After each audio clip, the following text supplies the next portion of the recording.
মেয়েদের প্রসঙ্গে নবীজি সাল্লাল্লাহু আলাইহি সাল্লাম কোনো জায়গায় এই হাদিস ব্যক্ত করেননি, বলেননি যে মেয়েরা যদি জামাতে নামাজ পড়ে তাহলে বেশি নেকি পাবে। এই কথা নবীজির নয়। না, নবীজি এই কথা বলেছেন কোনো জায়গায় যে মেয়েরা তোমরা জামাতবদ্ধ নামাজ পড়ো, এটাও কোনো জায়গায় নবীজি বলেন নি। জামাতে নামাজ পড়লে নেকি বেশি পাওয়া যায়। মুসলমান এই সূত্রে কিছু মানুষ বলছে মহিলাদেরকেও নিয়ে যাবো টেনে টেনে টেনে।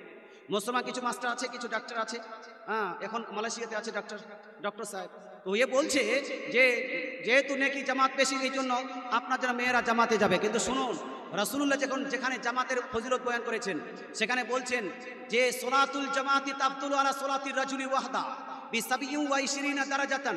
নবীজি বলছেন যে জামাতের নামাজ একাকী নামাজ পড়া অপেক্ষা 27 গুণ বেশি নাকি। কত গুণ? 27 গুণ বেশি। ও কত 27 গুণ যদি বেশি হতে জামাতে পড়া উচিত না?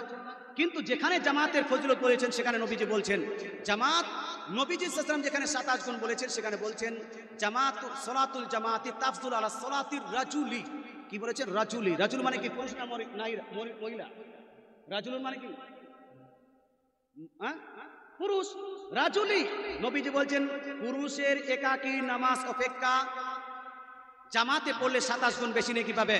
আর মহিলারা, ইমাম জালালউদ্দিন সুয়ুতী জামে সাগীরের মধ্যে আব্দুল্লাহ বিন আমর রাদিয়াল্লাহু তাআলা থেকে বর্ণিত হাদিস, উনি বলছেন নবীজি বলেছেন মহিলারা যদি জামাত পরিত্যাগ করে একাকী নামাজ পড়ে তো জামাত পরিত্যাগ করার কারণে তারা 25 গুণ বেশি নেকি পাবে। জোরে বলে সুবহানাল্লাহ।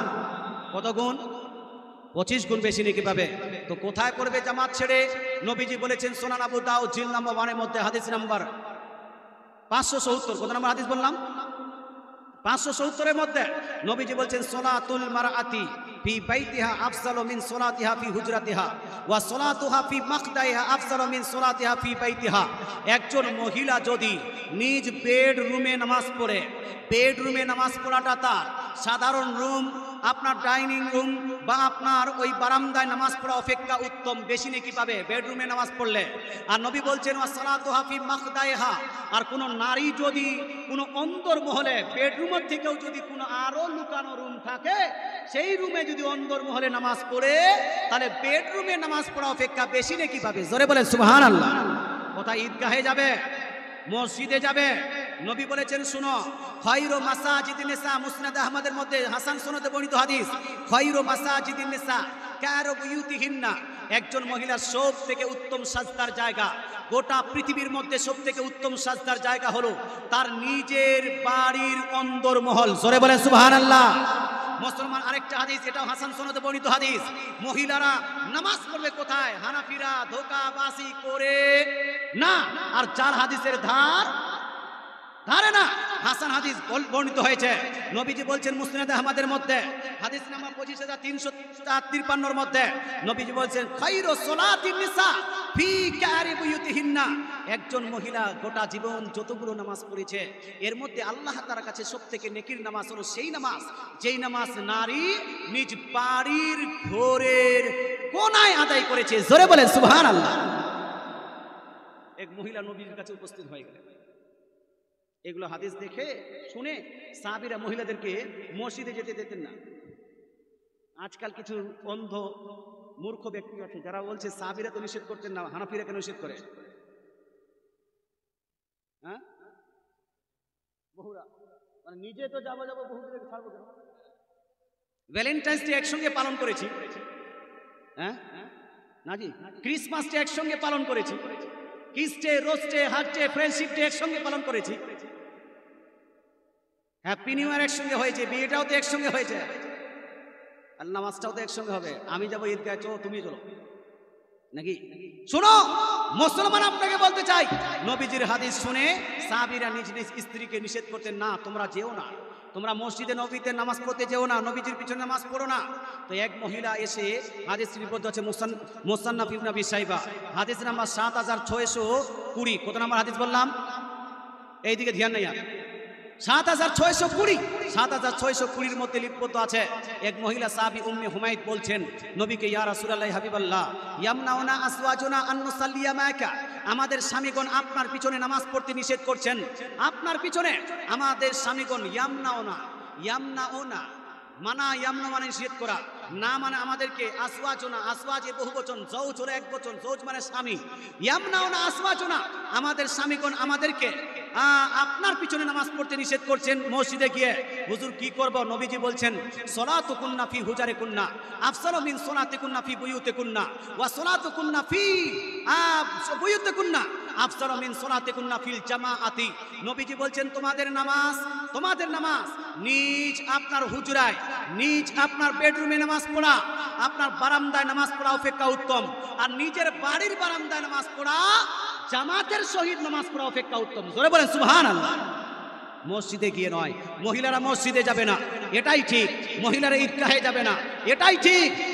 প্রারম্ভিক ইসলামিক যুগে নবী সাল্লাল্লাহু আলাইহি আপনার জামানায় কিছুদিন মহিলারা মসজিদে গিয়েছিল, অন্য কিছু কারণ ছিল, মহিলাদের শিক্ষা কারণ ছিল, মুসলমানদের সংখ্যা কম ছিল বলে মহিলাদেরকে যাওয়ার পারমিশন দেওয়া হয়েছিল।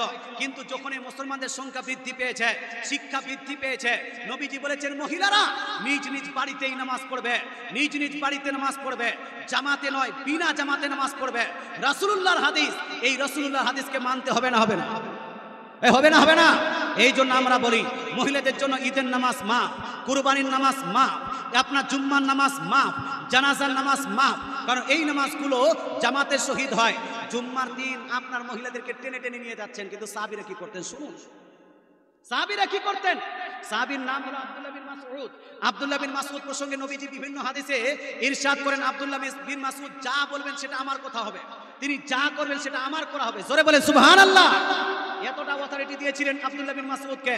সে আব্দুল্লাহ বিন মাসউদ প্রসঙ্গে আবু আমর শাইবানি রাদিয়াল্লাহু তাআলা বলছেন, হাদিসটি লিপিবদ্ধ আছে সহিহ মুসলিমের রাইটার ইমাম মুসলিমের ওস্তাদ ইমাম ইবনে আবি শাইবা, মুসান্নাফ ইবনে আবি শাইবা, হাদিস নাম্বার 7617। কত নাম্বার হাদিস বললাম? 7617। হাদিসের সনদ হলো হাসান, জালও নয়, যঈফও নয়। এই হাদিসের মধ্যে তিনি বলছেন, রায়তু ইবনে আব্বাস, আমি ইবনে আব্বাসকে দেখলাম, ইয়াহসিবুন নিসা ইখরিজুহুন্না মিনাল মাসজিদে ইয়াউমাল জুমআতি।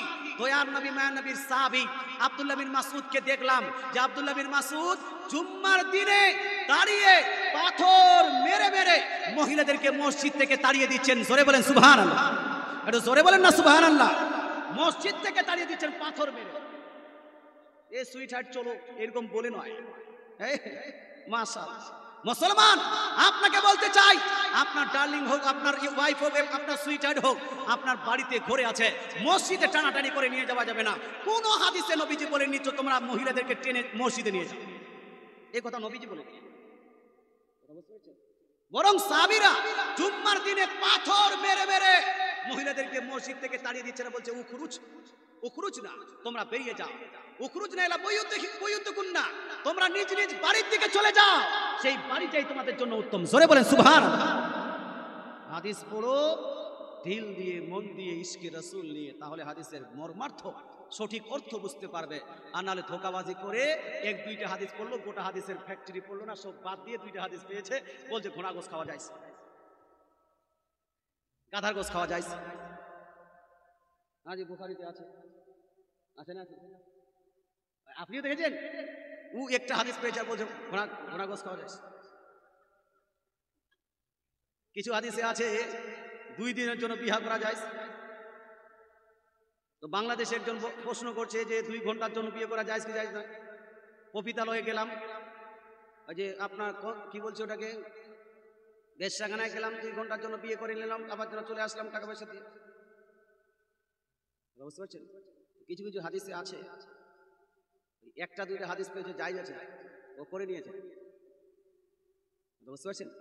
অন্য জায়গা যে মুতা বিবাহটাকে হারাম করেছে সেটা আর করে না।